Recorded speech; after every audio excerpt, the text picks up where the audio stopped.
So it's almost like we've been conditioned so well through such a long process that now it is us who are enslaving ourselves mentally.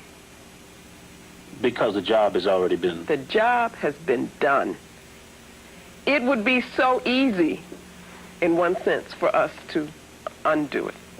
That's what I'm saying in this book. Because the way the system of European control works is that you have to accept a concept of reality which makes them superior. If you deny that, their thing will not work, and they will lose their control. So that they put all of this energy into establishing this system that begins when you're 3, 4, and so forth, which defines reality in such a way where there's no spirit, because they aren't a spiritual people, you see, which talks about this objective truth and so forth, which says that African spirituality represents backwardness, so you need to move away from it. It does all of these things which make you as an African person, me as an African person, us distrust the very part of ourselves which is our strength.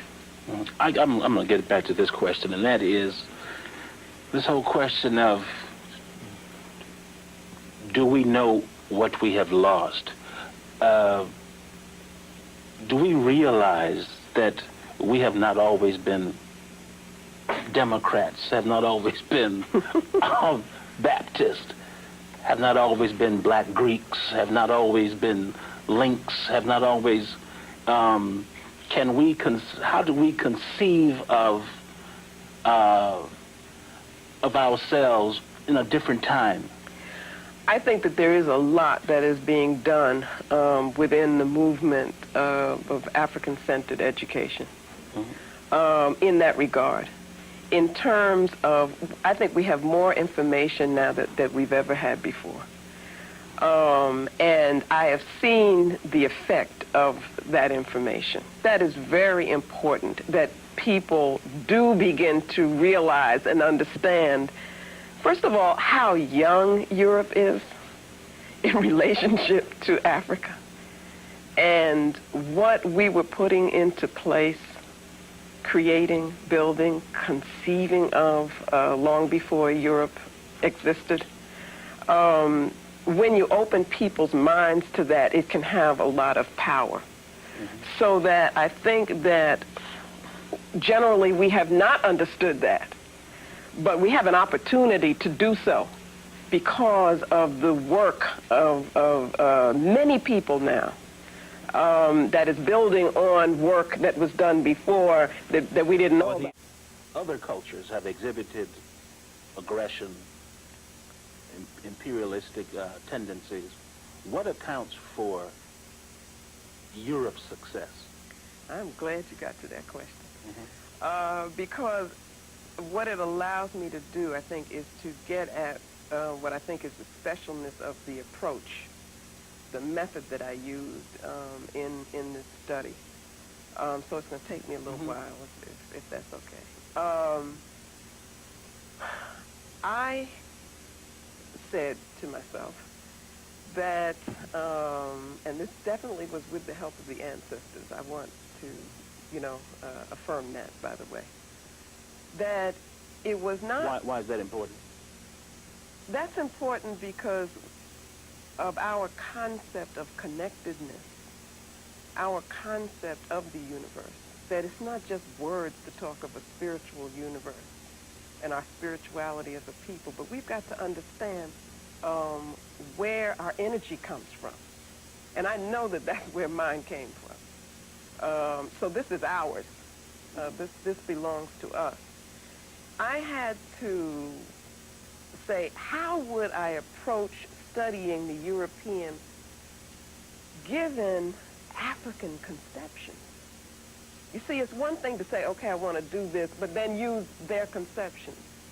What does it mean for us to really think in African terms?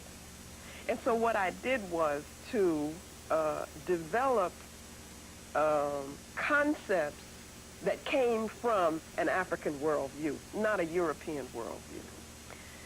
And I came up with the concept of asili. I also used an African language. That's a Kiswahili word that means seed, origin, the essence of something. The reason that was important was because what people would say is, and they will say, oh, Europe is so vast. It is, there's so many different kinds of European forms and different countries. How can you talk about Europe as a whole? Now, of course, they've been talking about Europe as a whole all of this time, but when we begin to look at them, suddenly it's going to be, no, you can't really do this because it's too diverse. I needed a concept which could explain a culture in terms of its core, in terms of its ideological core, so that you could look at every different aspect of the culture and see how it fits into this one seed or core. And that's why I used the asili. And the idea of the seed was that once that asili is in place, that cultural asili, that it will seek to fulfill itself. So the way in which the culture will develop will all be feeding into that asili.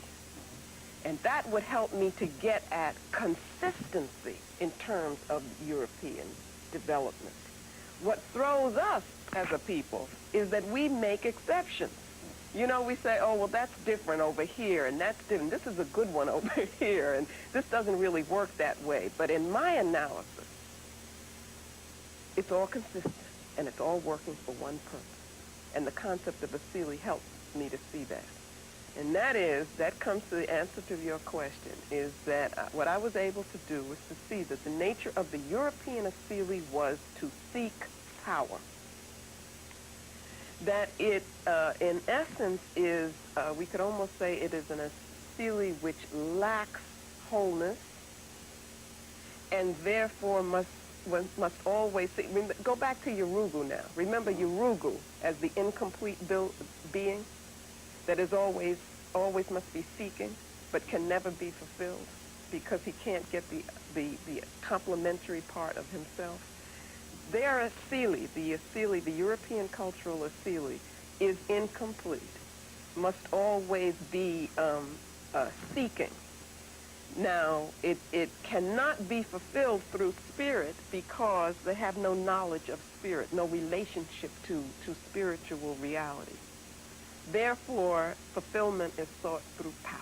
And power here means power over others. And what that means is that everything within the culture, all of the development of European culture, all of the forms, all of the institutions, the ideas even, are all for the purpose of achieving European power. Now, your question was, if we can recognize that there have been imperialistic behaviors in other cultures, then what is the difference between European culture and these other cultures? And the answer is that Europeans have been most successful at achieving world domination because everything within the culture supports the quest for domination. Everything. Everything. Including, and most importantly to me, their philosophical concepts. Including their concept of truth. Including their academies, academia, the intellectuals, including that. It works for, including Christianity as it manifests itself, within the European development. All of that works for the achievement of European power.